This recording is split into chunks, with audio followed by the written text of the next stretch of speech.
Why do I love Namotu? Well, if sitting here, I go, well, it's easy to get to. For me, it's like, 3.5 hour flight, and I'm there in this little tropical paradise. Professionally, I follow the sun. I don't like the cold, so that's a start. The quality of the waves. It's got 5 good breaks around it. If you start on Namotu, you've got the left, which is okay. Wilkes is good. Swimming pools is an unreal little soup bowl type situation where high performance or a beginner's wave. Restaurants and Cloudbreak, and I guess also Tabby Wrights as well. But since the decree was ended, or since the decree, basically all those breaks have opened up.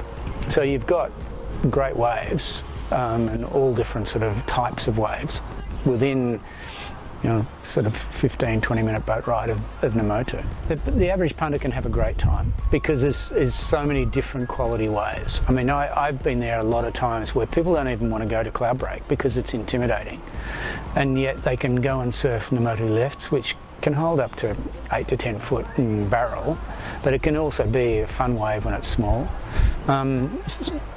Swimming pools is a fun little wave. Wilkes is okay. Even Desperation's down when there's no surf. It's like a beach break over reef. So people, you don't have to be a really good surfer to go there and have fun. The wave that stands out in my head is the one that Mark Healy's board drifted over the lip. And the funny thing is that I'd loaded those shots up that night, the whole sequence of that wave, and probably it was nearly 6 or 8 months later, and it had been on my website for the whole time. Somebody got in touch with me, one of the mags got in touch with me and said, Joli, tell me about this shot.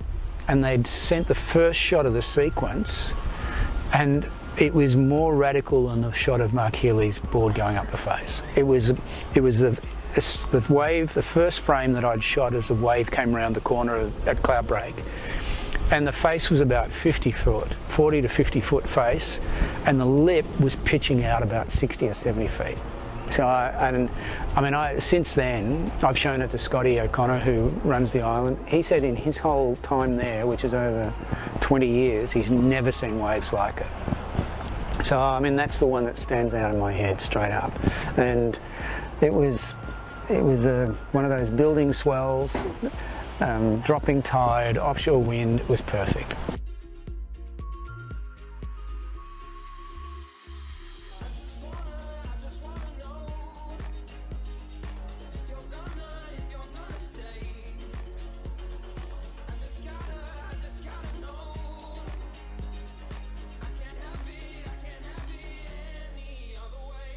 Skull drags are infamous. Birthday parties are infamous.